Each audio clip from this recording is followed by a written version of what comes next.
The purpose of my testimony is to provide modeled analysis of the Georgia electric grid that demonstrates why this Georgia Power Company 2025 Integrated Resource Plan is flawed and will put significant upward pressure on electricity rates. And the second part of my testimony, I provide alternative solutions that will allow Georgia Power Company to serve customer growth without locking in expensive, unreliable, and heavily polluting fossil gas power plants. This IRP is focused on data centers, so I use some of that data center compute power to run the Regional Energy Deployment System model, which is a capacity expansion model that evaluates whether to build or retire power plants. The objective function is to minimize costs while maintaining the same level of reliability that Georgia Power Company plans for. That's 1 day out of every 10 years of load loss. I ran the model for the Southeastern Regional Transmission Planning or CERTIP area that includes Southern Company's balancing area, of which Georgia Power Company is a tight electric pool participant. And for transparency, all model assumptions and results are published online and reproducible and verifiable. For this analysis, I ran 4 scenarios: a base load scenario, a high load scenario, and then those 2 with advanced solar, PV, and batteries, which had a lower cost curve. I adjusted the gas-fired generation capital cost to be $2,426 per kW in 2025 for combined cycle units and $2,168 per kW in 2025 for combustion turbines, whereas Georgia Power Company used a much lower assumption for gas-fired capital costs that do not reflect current market reality. The company also used a gas price forecast that is 2 years out of date and up to 12% lower in some years than the current AEO forecast from the same source. Now, when capital costs are corrected, the model rarely, if ever, selects for gas-fired generation, and only in the very last years of the forecast. Instead, what the capacity expansion model selects for is solar, battery storage, wind, and some additional hydrogen-fired combustion turbines.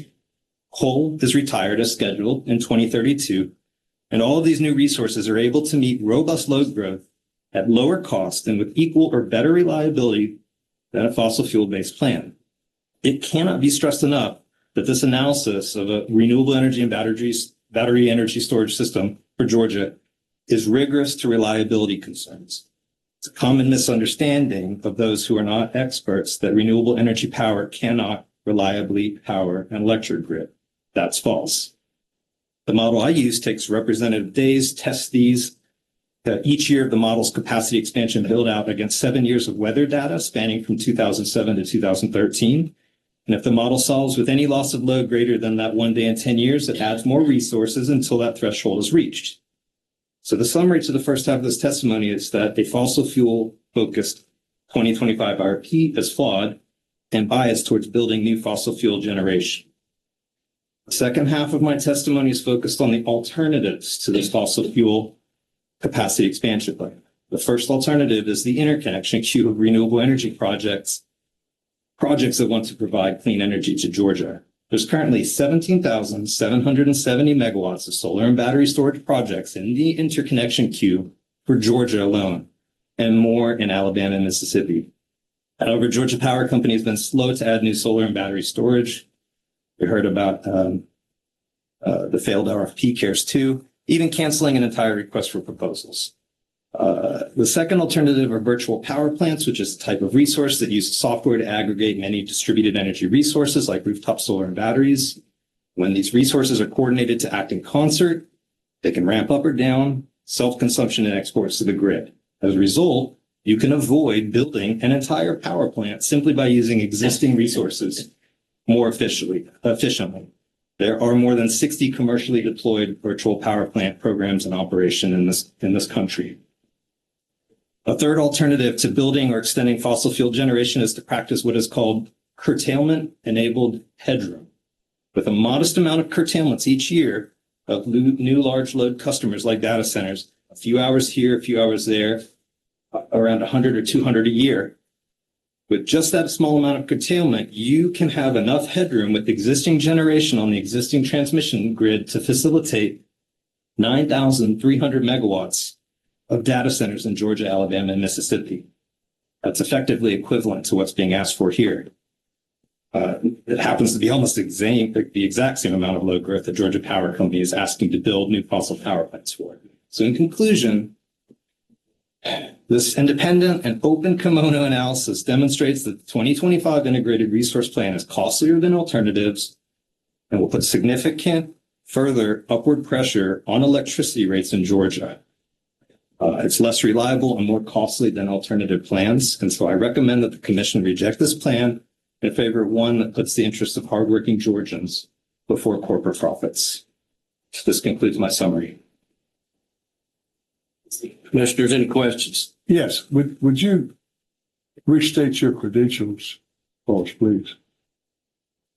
Yes, I founded a nonprofit, the Georgia Clean Energy Solutions, 6 years ago, and I've intervened in this integrated resource plan now 4 times. I've worked at Siemens for 8 years, AFRE for another 2 as an energy consultant, and now I work for a private solar and storage developer as well as independently. I have 15 years of energy experience directly working with electricity production cost models and capacity expansion models. I've run a natural gas model. I know a lot about the energy sector from direct project development, from being an interconnection manager and running through that process at ERCOT, MISO, and SPP. I could go on. Any other questions? I have many questions. We're going to stick to the one that I like to ask you. Who funds your organization? How do you make a living at this? I'm a volunteer. I've done all of this without receiving any remuneration over the last 6 years. You've mentioned before in online properties about the murder of the United Healthcare CEO who was killed in cold blood. No, I haven't. I have not mentioned anything. December 10th, 2024, 9:22 a.m. Do you believe that the murder of that executive was in cold blood? Do you believe that it was justified? Could you stick to questions about the integrated resource plan, please? Well, kind of the commissioner. Do you want to do you want to answer the question? No, that's an off-topic question. I don't support murder. It's a ridiculous question. Well, it's not what you said. December 10th at 9:22 a.m., 2024.